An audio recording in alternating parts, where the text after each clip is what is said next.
Hello, it's Neal Romanek from AU, and this is our first AU podcast before our first AU event, which is happening next week. And I am very excited to be talking to Jasmine Bernard-Brooks. Hello, Jasmine. Hello, hi. Thanks for having me. From the New Black Film Collective, and you're having your expo coming up next week, and we are going to talk about Film Collective, what you guys are doing, what the event is about, and our partnership between AU and the Black Film Collective Expo. And yeah, so tell me, what is the expo? So the expo is a convention that we do annually every year. It is running from all the time in March. So this year it's running from the 24th of March to the 28th. And it is a 5-day long convention that we do to bring together industry leads. We'll have talks, provocations from people that are just kind of here to speak about what is going on in the UK industry, but then also to our global family. So kind of split across the days. We'll be opening with Terry Jarvis, who is obviously like a legend in the industry and has done so much work in terms of producing and directing across film and television. So it'll be really exciting to have him. But we're also working with key partners such as BFI, who obviously are very much a staple in the UK industry. So hearing from them about their inclusion initiatives, what they're doing for their film slates, for exhibitors and distributors, talking about the opportunity that give to people in terms of taking them to international film festivals and things like that. We're working with NFTS, the National Film and Television School, to give more information this year on things like bursaries and the money that you can get and the help you can and support you can get as a filmmaker to be able to enter these schools or to get money to fund your films. We're also working with Warner Brothers this year, Warner Brothers Discovery and Crew HQ. They're like a below the line company, so very much focusing on people that aren't just going into directing or producing or writing or things like that. So that's really nice to give people more information about other careers that are going on in the film industry. But we also are really pushing into this year, such as like alternative content that we've got going on. So because Screen Industries is just growing and expanding rapidly, we are wanting to bring in conversations surrounding gaming and AI and even digital content creation, since spaces such as YouTube and TikTok and Instagram are in themselves and our phones are in themselves, I think, now part of the Screen Industries. And I think it would be amiss to not have that involved in the conversation. So we are reaching out and talking to people that are doing gaming and looking at Black King space within that world and advancing what games look like and what characters are looking like and the stories that are being told through games. And then obviously the conversation of AI, which I think is, obviously very interesting, I guess, to get into between what's going on between the UK and the US, but that's probably a whole different situation about how we both look at those sorts of things that are really making huge strides in the industry. But then we also are wanting it to be a space of challenge as well. It's not just about kind of seeing what's out there in the industry, but the discourse, the conversations that are happening. So a couple lectures that we've got going on is one's focusing on things like revenge cinema and how the transformation of how Black people are treated and then what is happening between how they're then presenting themselves on cinema and what that looks like. And so we'll be talking about kind of I May Destroy You and then other things like Baby Reindeer and those TV shows that are very much following similar kind of stories, but we are getting very different views, and how those shows were both responded to by the industry, I think is a very interesting conversation and something that will be really great to delve into. But we'll also be having lectures from Professor Kahinde, who is an academic, an incredible activist and author within the UK. So he wrote a book called Back to Black, which was about Black radicalism in the 21st century. And also he's got a film called Psychosis of Whiteness. So we'll be talking with him and looking at what was going on when he created that. And then also we've got another one called like House Negro versus Field Negro, which we were having so much debates within the team about whether or not to use that name, because it's quite a stark title, and those implications of what that means and what those titles were for people during slavery is very heavy. But it's also about a conversation not just with how people of color and the Black and brown community is being interacted with and going into the spaces of white companies and white spaces, but how we are within our own community, how we're talking to each other, how we're treating each other, how we see each other within the Black creative space, and just thinking about what's going on there. So, yeah, in terms of what is happening at Expo, it's just a space of obviously diversity, integration. We are wanting to bring everybody together to have these conversations, but throughout that, we also want to talk about sustainability and how people can create sustainable careers, because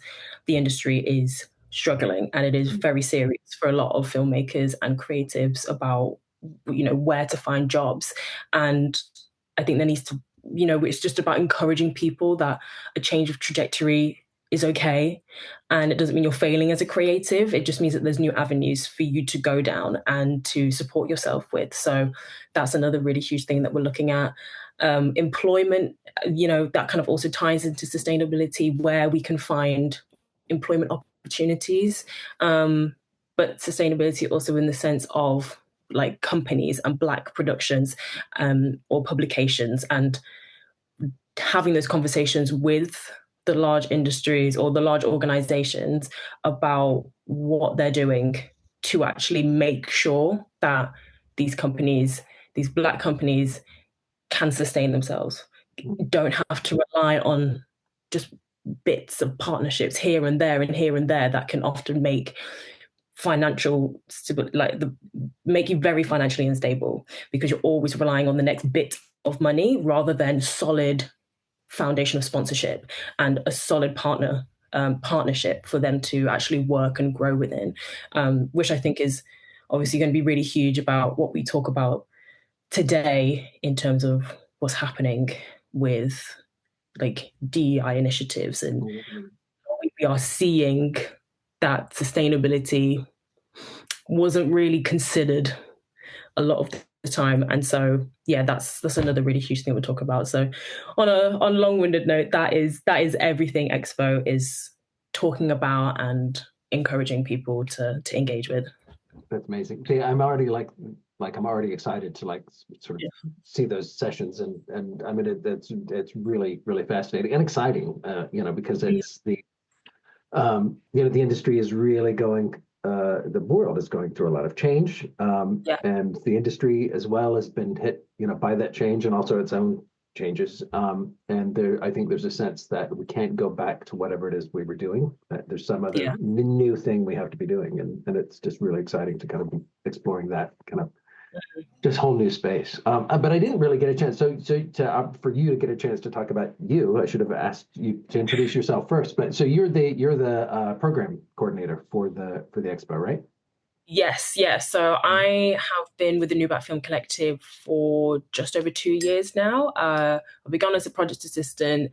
I'm a project coordinator now, and I'm part of the programming team for TNB Expo this year. So yes, I'm seeing it very much from the ground up now. We are thankfully have created those really strong partnerships. So we're working with a lot of people that we worked with last year in order to just grow and establish and see what changes have been made and what new things they do have to say about the work that they've been doing in the last year and what their thoughts on the landscape is.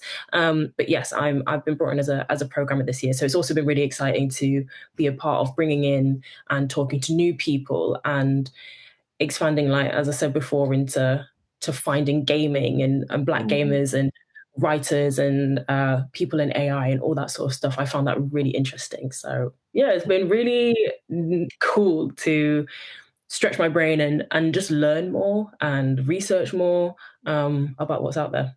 And you come from a film background? Are you a filmmaker as well, or? No, so I'm not a filmmaker, but this is actually my first film job that I've had out of uni. So I did film studies at university. I always knew that I wanted to be in film. Originally, the dream was to be a film festival programmer. Oh, yeah. So, yeah, I was very much interested in what spaces films were shown. Um, I knew I'd be too stressed out behind a camera, and I always knew that me and film sets were not going to get along. I think some people just thrive in those sorts of stressful situations, and I knew it wasn't for me. I'd tried it, and we'd had those sorts of practical elements, but I was like, you know what, there's people out there that are so much better than this.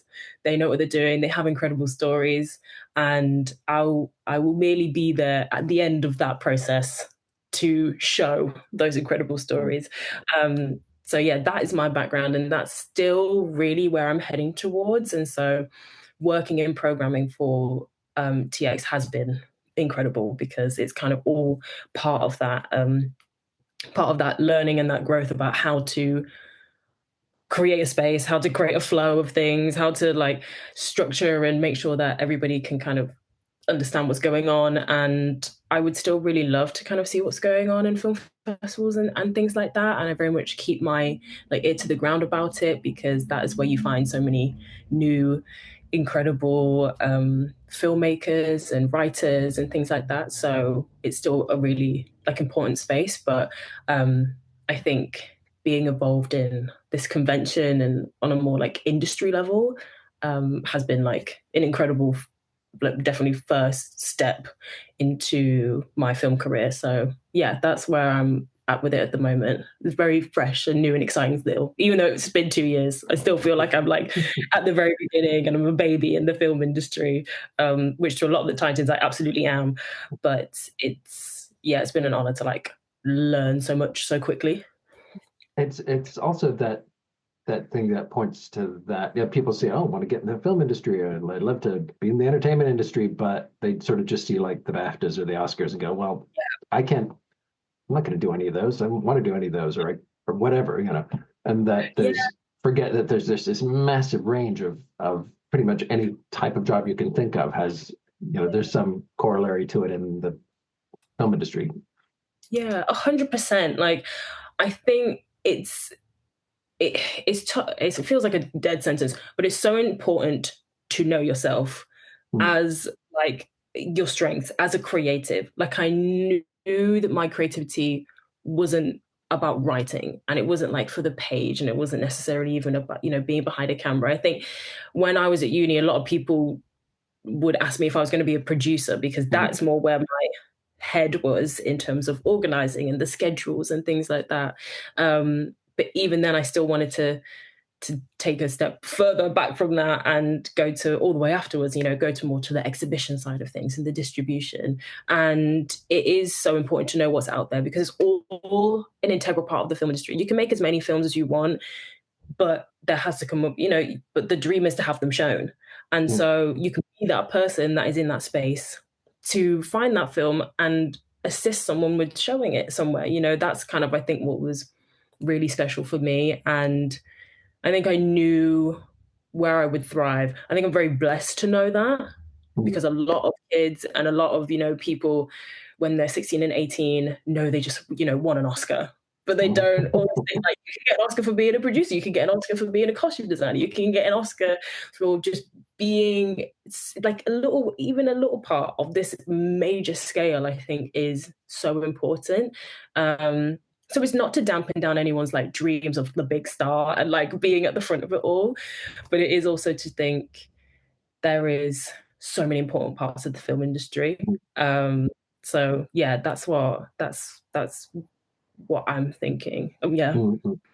So is that the? I mean, that sounds like that's also one of the reasons that the New Black Film Collective started was to give that to sort of open up that Yeah. idea of what's possible, I suppose. Yeah. Can you 100%. maybe tell me a bit about kind of how it started and kind of what the film collective does and what it's where it's going? Yeah, absolutely. So the New Black Film Collective started in 2013. It was founded by our CEO and founder Priscilla Igwe. So during that time, there was like a select number of Black organizations that had come together to kind of complete this. Like cultural leadership training program, and this was supported by Film London at the time.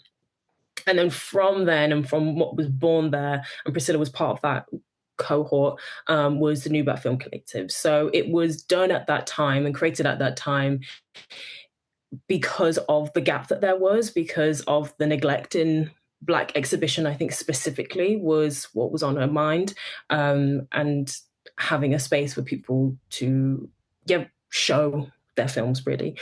So the New Black Film Collective started as a place to create and cultivate that like vibrant Black ecosystem that is in the UK and that has always been there. And there are so many amazing films that you can go back to, the very first one that was put out with Burning an Illusion. And from then there has been like really incredible stories, and we've branched out and we've expanded into not just exhibition, but also production, distribution. We've done heritage projects, so things focused on archiving and looking at training as well. So it's definitely kind of expand to grow a lot of legs.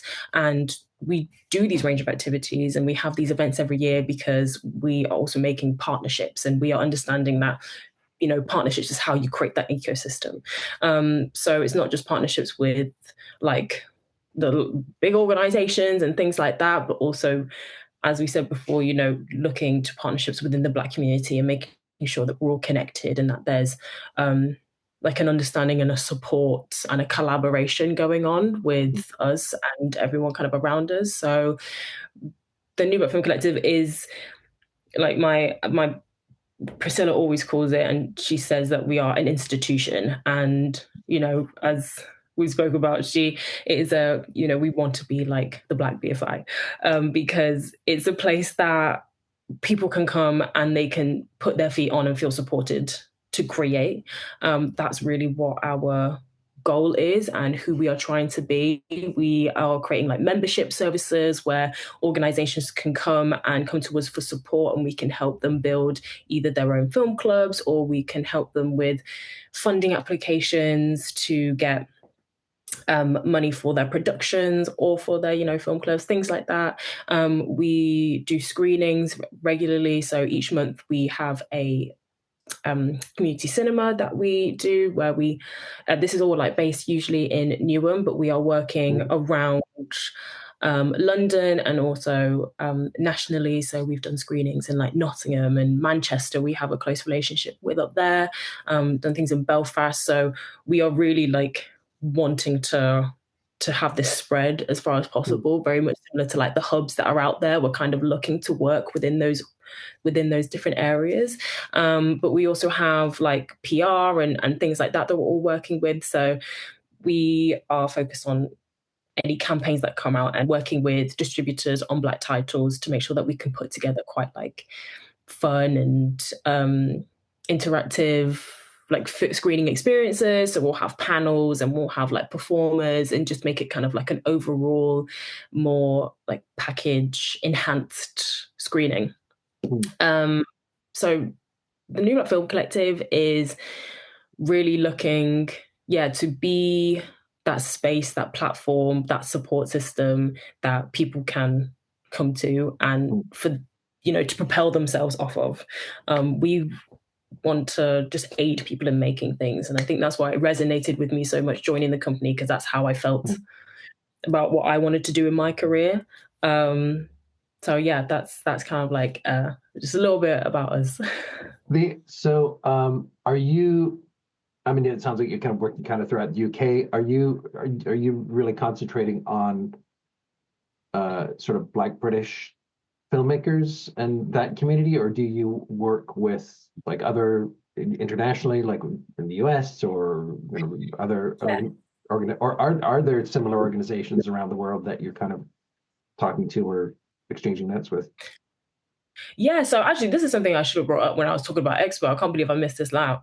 We have a whole online day, which is for us connecting with our global family. So that is happening on the 28th of March. And for the online, that is, literally specifically for that purpose of us reaching out and having conversations with people globally. So we are working, what am I trying to say? We've got an Africa Calling panel, which is again us just talking to and hearing about the work that's going on the African continent, either in production. We've got the X company that we're working with. We're talking about production, people that are in finance on that side. So just really hearing about the landscape that's going on, and these are all, all around. There are people that are on the Ivory Coast. There are people in Nigeria, Ghana. So we are looking South Africa. So yeah, we're really looking to have that conversation. We've also got Caribbean Calling, which is really exciting. So that is us speaking to people all across the Caribbean about what is going on in their film industry. We've got a very strong panel also this year about like co-production and looking at the treaties and co-treaties and things like that, because again, collaboration and understanding for filmmakers what they can do with other places is really important to the growth of an industry, and to build those connections and to build those collaborations as well. So we'll be talking to them. And then we also are working with Creative Cypher and Excel at Excel Festival, Troy Pryor, who has been a partner with us for a couple of years, and he is incredible. Like the mind on that man is amazing, just for what he has created with Excel Festival. And so we'll be working with him. We'll do like a Black Hollywood calling panel. So again, the filmmakers that are going on there, it will be really interesting to have kind of, I guess, a similar conversation about what they're seeing and how what is going on in the country politically at the moment is really impacting their work as a Black creative, because it's very much unavoidable, that conversation. So yeah, I think we'll be speaking about that. But then also we had been having conversations with US distributors as well, who wanted to have a film going, wanted to connect with a UK distributor to obviously put their film around. And so that was an interesting conversation about how those two comes together, the different markets that they're working with, the switch in distribution marketing. Will be really interesting to talk about. And then also we'll be having conversations with people who are just talking about like film festivals and diversity in places like Cannes and things like that. That's Yolanda Brinkley's Diversity in Cannes, Black Women in Cannes organization, which is incredible as just like a place to get connected and to have that space there and have that support network of people that are out there and Black women that are in those spaces taking up that space at Cannes, which, you don't always think about or see. It's one of the most, it's the largest, one of the largest film festivals, but you don't, it's just not always brought up as a conversation that Black women in Cannes needs to be there. So I think it's amazing that she's doing that work and has been in the industry and making those sorts of strides for years. So those are another kind of space that we're working with. She's US based, but obviously talking about that film festival specifically. So yeah, we are having a lot of global conversations, building those ties, building those connections, as is so important to do, really. And then we're doing, of course, AU and the Expo are partnering for our emergency DEI summit. So the AU is having on the 24th the emergency summit on the collapse of DEI and the U.S. Entertainment industry. That's not quite the official title, but something long and rambling like that. But we're going to be looking at that impact of the changes that have happened over just the past couple months. And, the long lead up to that, it wasn't like things were super great before. But, in the past couple months, there's been those huge changes as the government rolls back a lot of DEI initiatives, and entertainment companies are responding panicked, and really dumping a lot of their DEI and their diversity initiatives. So we're really excited that we're getting support from you guys, and that you will be, there will be a couple of speakers from the Expo will appear on that panel on the Monday. And we look forward to actually kind of, participating and hanging out, at the Expo in person as well, which would be really, really, really amazing. But yeah, it is those that sort of international perspective, I think, is really is really important and really interesting, and but also being balanced with the national perspective. So there's, that sort of British filmmakers. It's a very specific thing that you want to preserve, and but then also the industry is international, and we, especially in the UK and Canada, or a lot of countries depend on the USA for production, and a lot of the production money that is being spent, this comes from the USA. So are you getting a sense of that, or is there concern about how that might change things, or even just the vibe of that kind of neo-fascist sort of movement in the US, how that might, what ripple effects that might have? Definitely. It's a fear. It's such a real fear because, as you said, like there is such close ties financially and creatively to the US, and the patterns of film that they put out, they are very much have been, set trends for what is going on. UK has definitely got their own wave of things, but it's undeniable just what the US is to the global film industry. But from the initiatives that are, it's tough because, as you said, like the Emergency Summit is about all these rolling back of the DEI initiatives, and we look at Trump's administration just very much putting a direct attack on these initiatives and wanting them to be removed and rooting them out of the larger industries and so many other places. But in the UK, it's very much before Trump, we've been seeing a rollback of those things within our own borders. And I think what is happening in the US is maybe it's just giving people you're kind of fearing that maybe it will give people a little too much confidence here to maybe start making those sorts of decisions and like shaking things off, because, Trump's not putting the same decrees on us, but there is this kind of global side eye that's happening where everyone's like, oh, well, they're kind of doing it now. And But, there has we been, didn't want to do it anyway, so it kind of gives us permission.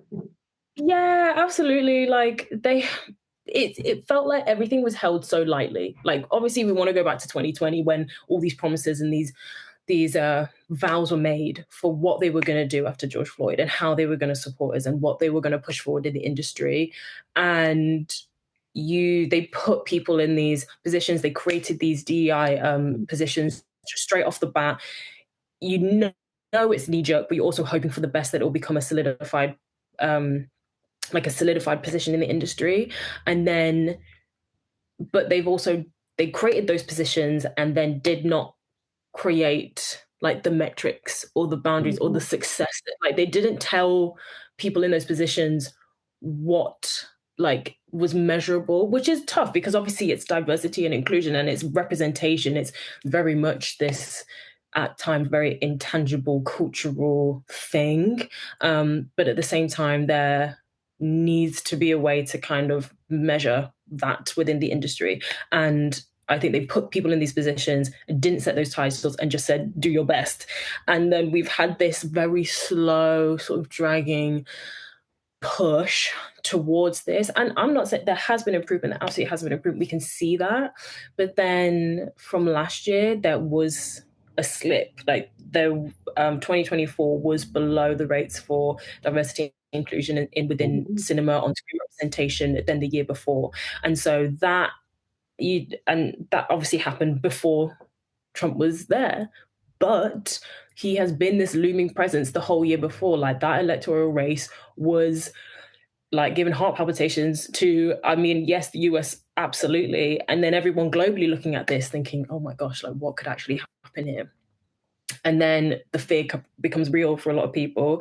And then we see what's happening. And, as you said, very big companies are kind of leaning towards his favor, and they aren't wanting to shake him up and they aren't wanting to ruffle his feathers, because you can see what can happen when we do that. He will start to attack people very publicly, and he will start to take people to court. And so these big companies that we see are rolling back their initiatives and are getting rid of their programs and are cutting their staffing and aren't doing the same checks in order to kind of, ensure that there's diversity within their workplace, is having a huge impact. Because again, like, the collaboration that can happen, people going over there for jobs, or wanting to work with more people over there, that's you're seeing that, like, before your very eyes being reduced. And so I think from what the UK is looking at, it is very much, it's a tough thing to watch. And I think it'd be so interesting, obviously, like, to hear how you're seeing it, because you are completely, like, on both sides. Like, do you feel like during this time you still have one foot in each camp? Are you stood on one side more than the other?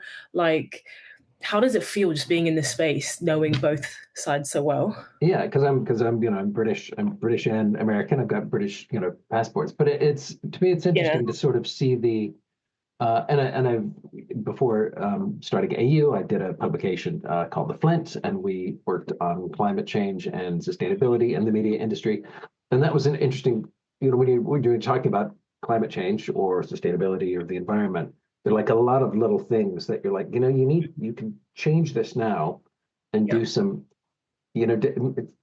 at fairly low cost, make some changes now, uh, and things would be much better. But if you don't, with the price you're going to pay down the line is catastrophic, Yeah. and so I think you could see that with a lot of different things where it's like things getting chipped away and nobody really saying anything, and people going, well, it's kind of Mm. DEI, all right, we'll do it, fine, whatever, Yeah. without a real sense of like what happens when you ignore it, Mm. or when you collaborate with people who really are bad intent, have bad intentions. And then it snowballs to the point where now you have this like sudden, kind of breakthrough for the other side. I think for the bad guys, I would say that is like where they've been pushing and testing and just trying to strip back the stuff anyway. And then there's like suddenly a change they can do all at once. So I think there's sort of like preparation and groundwork being done for it earlier, Mm. where there are a lot of opportunities where you could push back more, and then you put yourself in a position where it's much easier for somebody like Trump and the people around him to really make a lot of these radical changes.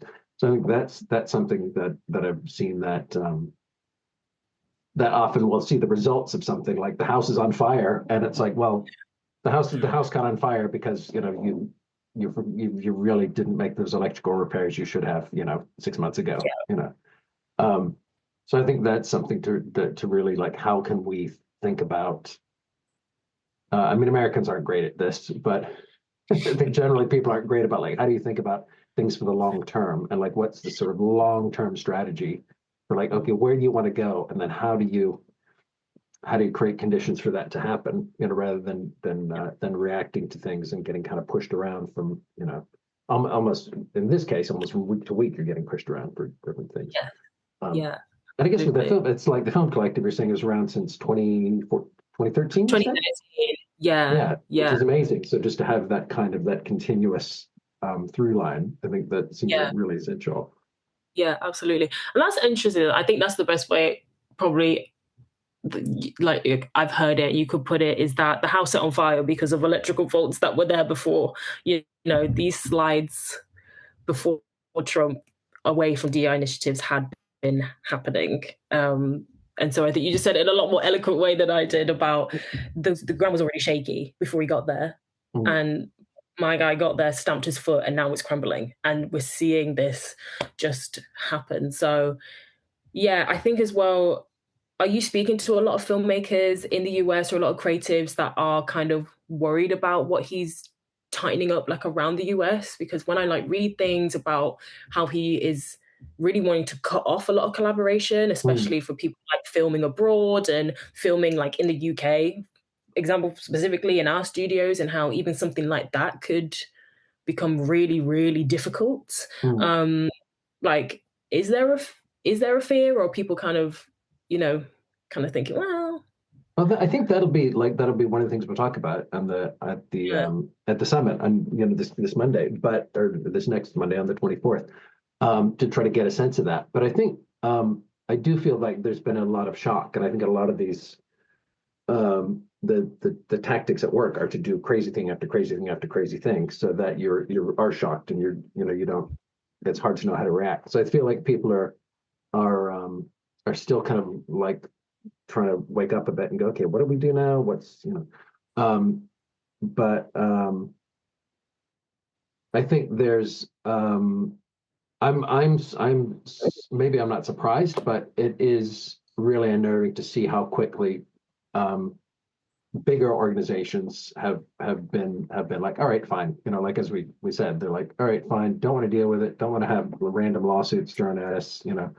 Um, and so there was like Paramount, for example, have rolled back a lot of their stuff, but Paramount owns Channel 5 here in the UK, and Channel 5 specifically said, nope, we are not changing anything. We're keeping all our DEI stuff. So get lost, which yeah, was great because they didn't have to do that. yeah, And I think that points out that like, okay, that you can, if you're a UK subsidiary of a big American company, why not just say we're not going to do that? yeah, And just kind of see where it goes. But I think people are not kind of willing to take that risk. But I think there's also so much precarity around the industry now, especially that people are still willing, and it's an old story, but people are kind of willing to go where the money is. So it's like, I need a job. And if people are really in that precarious situation where they're like, I just need the job, and especially in the US where like where you have no health care, um, you'll do anything for the job. And if it means like having to like, well, this is kind of goes against my beliefs, but I need that job. And I think that is, and I think the situation created then, and kind of I think deliberately made worse by the Trump administration, which is to just weaken everybody, kind of put everybody on the defensive, kind of cripple everybody in some ways, literally with healthcare. That means that you're less likely to stick your neck out because you just need to pay the rent. And so I think that's and especially with there's been a lot of layoffs in say with Technicolor and stuff recently, and it's hard out there for work right now. So I think that's going to be a thing. Like, how willing will people be to? Yeah, I think people will be, if it becomes a choice between like if I have to pay the rent and stand up for what I believe, that's a much harder choice than people usually yeah, think it is until they get in that situation. yeah, absolutely. It's not. Yeah, and I think that's what I've been reading about people that have stepped back from their DEI initiative jobs, and people that were in those really like high up, like in the BBC, and we had a couple that went from, I think, from ITV and others like that, where it's sometimes having the heart and the drive is not enough when you're put into an environment that was is not inviting conversation, is not Mhm. inviting you to actually honestly make change. And there's only so much even the strongest person can do in that situation. And even from that point, it wasn't even necessarily about the money that they were earning, but it was about like, what can I do here? Because they're just being crushed in those positions because that space wasn't actually being created. They had the title, but they didn't have any of the autonomy to really make those changes. And so you're right, when people get into those difficulties that are happening with the industry now in terms of people's finance and living situations, you're right, people just have to take what's there, and they have to do what they need to do to literally survive. Do you think Hollywood will benefit from this change? Because it feels very like old Hollywood, you know what I mean? And me, old Hollywood, like pre 2020 Uh-huh. Hollywood, over like old Hollywood. But do we think that people will go, yeah, okay, like I'm going to accept this withdrawal? And obviously, there is resistance. There is obviously resistance, which is why we're having these conversations. Mhm. But just as like an industry whole, I'm just kind of interested. if it's been thought about, and not that any of us can speak for the whole of Hollywood, but if we think, Amazon and Paramount pulling back on these initiatives is actually going to work. I Yeah, I don't wonder know. if it's gonna. I think there has to be like a whole different way of looking at the industry generally, and I think that I guess that's probably something that the Black Film Collective has really looked at. Like, how do you become part of this? I want to get a job in this industry, but the industry itself is set up to not really take me into account in the first place. So you're kind of knocking on a door to get into an industry that's already institutionally set up to not be great. you know. Yeah.